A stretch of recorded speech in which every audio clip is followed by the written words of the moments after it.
Morning, Dave. Thanks for joining us once again as we get ready for the next challenge. Before we talk about that, can we just get your reaction to what's been breaking this morning? Of course, the disappointing news that football fans at the moment are not back into the stadiums. Obviously, it's disappointing. I think it's disappointing for everyone. I think everyone associated with football, doesn't matter whether you're a fan, player, coach, chairman.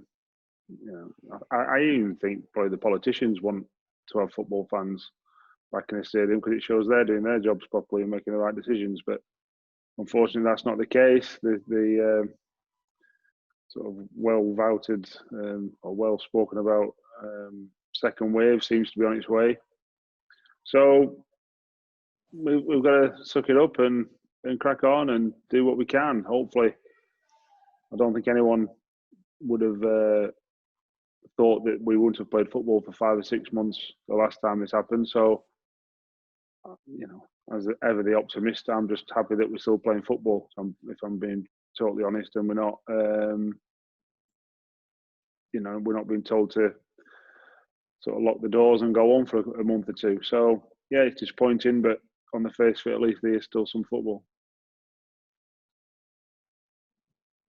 There's no doubt about it. Your football club is superbly run and has been financially sound for a while. Many have gone to the wall and been ups and downs in it. It must be getting a concern to all clubs at League One and League Two level, the financial impact this could have, if we can't get fans in, looks like towards now to the new year. Yeah, I think with the advance of the Premier League money, I think most football clubs should be all right till Christmas. Well, that's what I've been told. Whether that is actually the case in reality, I'm not too sure. I know that it's not much of a business strategy, but I know that a lot more football clubs will go out of business before Alexandra, which is not a sound business model in anyone's sort of ideal world. But it does give us some comfort that there'll be a lot more that goes to the wall before us. So look, we just got to do the best of cut our cloth accordingly, which we have done. Everyone knows we haven't got a massive budget by any stretch of the imagination, so we can only lose what we spend. Whereas some other clubs are in a whole world of trouble with what they spend from the outset. So it's not ideal. I think Michael Gove has said that it's going to be paused. It's just, I suppose the question now is how long that pause is going to last. Hopefully it's not too long.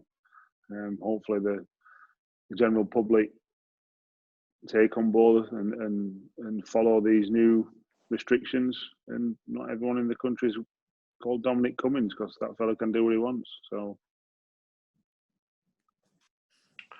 well, let's look at the football side of it then. It's into another week now, and preparing for your next challenge, which is going to be the MK Dons. Yeah, it should be a good game.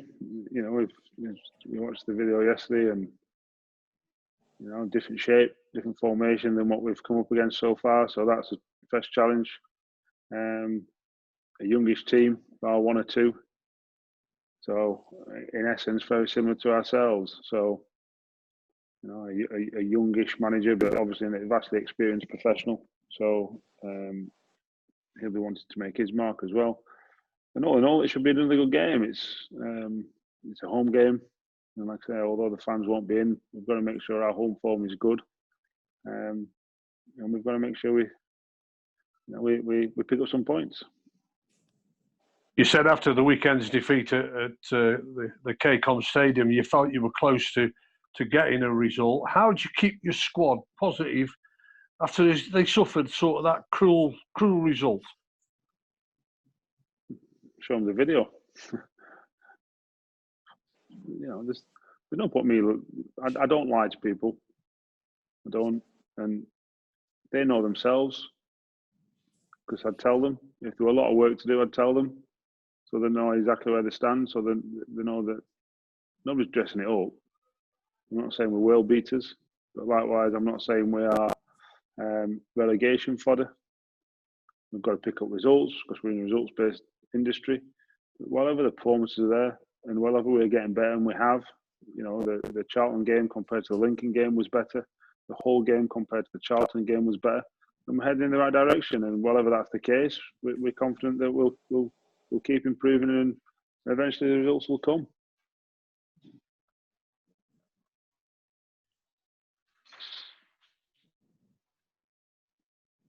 How do your players react, Dave, as a general group of them to a result like that? Are they all different? Is there different things that you have to do with certain players? Yeah, you're talking about human beings, so everyone reacts differently. That's part of the course, and they react differently to victories as well. I think you've got to be consistent in how you go about how you go about your feedback, and the consistency of your honesty. There's no point trying to dress it up for something that isn't. If we lose 5-0 this year, there's no point saying we played well. We might have done in patches, but we'll have not done well in patches as well. So you've got to be honest with them, because honesty resonates with all of them. For me, that's the basis of the foundation of any sort of manager and player relationship. If you're not honest with players, then they can question your motives and the reason you're saying stuff to them.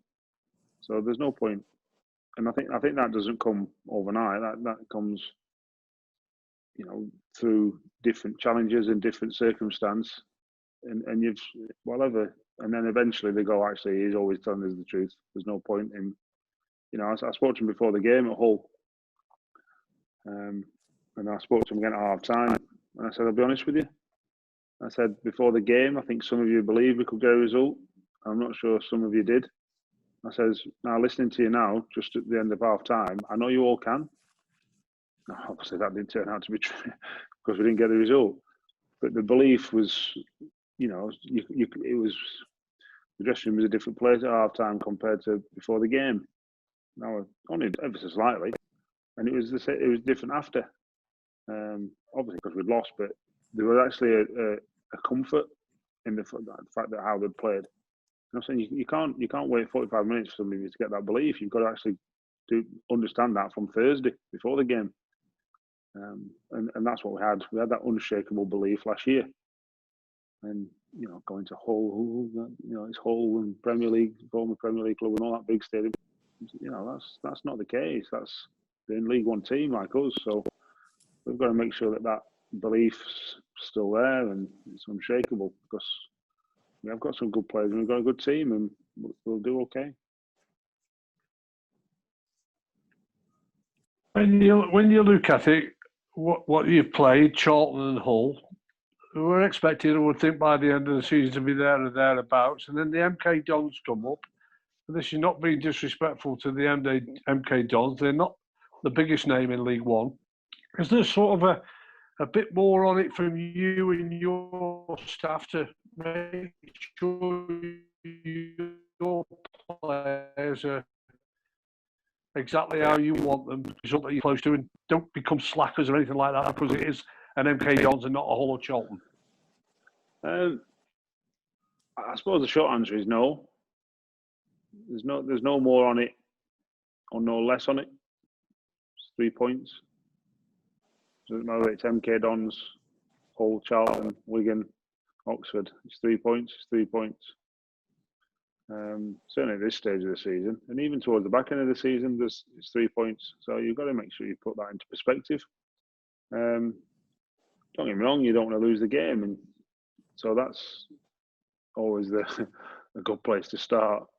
You've got to make sure you approach the game, like I've just mentioned, with the right frame of mind and the right belief and right mindset, so that you give your ability and the team as a whole the best chance of success, and that's not going to change throughout the course of the season, really. You just mentioned briefly about the MK Dons. I've just had a quick check myself after the weekend. It's a much changed squad now, isn't it? There's hardly any players that have been there, apart from Dean Lewington, who's been there since they built the stadium, I think. But it's a much changed squad. you've already picked up on that, and has that surprised you? We've got a new manager, and they didn't have a great season last season, so I think there's merit in the fact that they wanted to do maybe not necessarily wholesale changes, but significant changes. They've got a young team. I think there's only Joe Mason, I think he's about 27, 29, something like that, and obviously Dean Lewington. I think last time we went there, he was playing his 700th game. When we beat him 1-0 last time, so he's been.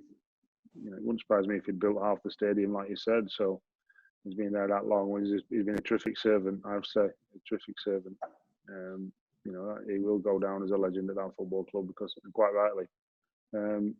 But after them two, they obviously got Lee Nichols. I think he's 27, something like that. After that, I think they're all under about 23. So, I think they're obviously cutting the cloth accordingly, from the COVID stuff. And they seem to be going down the younger route, like I think most teams will. The good thing from our point of view is we're obviously of a similar vein, but we've been of a similar vein for the past, however many years, because that's our business model. So we hope that helps us as opposed to hinder us. And we hope, obviously, after Saturday, we wish MK Dons the best, but we hope that they're still trying to find their feet in their maybe new way of going about things. Just on the playing front, obviously, your first under-23 game is coming off today. Any of those players that you've been injured that you're looking to get back into your squad, definitely, going to get any involvement? And anybody possibly then going to be close to the week? Well, obviously, Tom Lowry's playing. He'll play some minutes. We'll see how he gets on. We're still, I've said to the physios and the sports scientists, it's important that all those injured players at this stage of the season don't get rushed back. It's important, not that we take X amount of days or weeks longer, but it's more important that when they come back, they stay back fit, because there's still a long way to go. We've only just started the season. And last thing we want is for them to come back and then dip back out and dip back in and dip back out and have that stop-start season. It's better to give them a pre-season now and maybe elongate things by 1, 2, 3 weeks, whatever it might be, for the benefit of the rest of the season. So we're not in any rush to get any of them back. But Tom's playing some minutes. Daniel Powell did some running yesterday. Donovan did some extensive running yesterday, and he'll join in a bit of training today. Ports is having another injection on Thursday, so that'll be next week. So, that's sort of where we're at. And obviously, Rio started running, and he's having a scan next week to see if he can step it up. So, we're all heading in the right direction, all of them. Some are just a bit further on than others, but they're all working hard to get back. Weekend for you. Just on a final point on the recruitment drive, are you done adjusted incomings? And what about your outgoings? When I look at your squad now and your balance of your squad, you've 5 centre halves, I think, that you could pick from. And one of those who's been a regular for you, of course, Eddie Nolan at the moment, not some outgoings? You broke up, Graham. Say it again, sorry.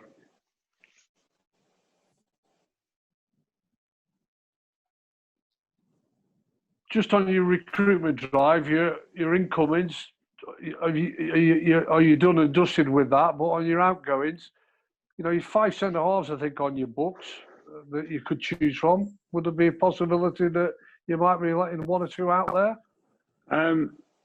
In terms of incomings, we don't know yet. That's the truth. We're keeping this powder dry. I think there's another 4 or 5 weeks, something like that. And we're seeing what's going to happen. With regards to outgoings, I've spoken to, we've got 6 centre halves, spoken to a couple of them. What I've said is, I can't promise you first team football. The ball's in your court. You have a think. There's no pressure and there's no insistence from me or the football club. But obviously, I'm trying to do the right thing by the players as well. I'm sure They might not like what they've heard, but we're giving them the opportunity to do something about it rather than just, maybe play one game all season or 3 games all season. So, we're honest with them, and they deserve honesty. I think that's paramount importance. So we'll see where that gets to.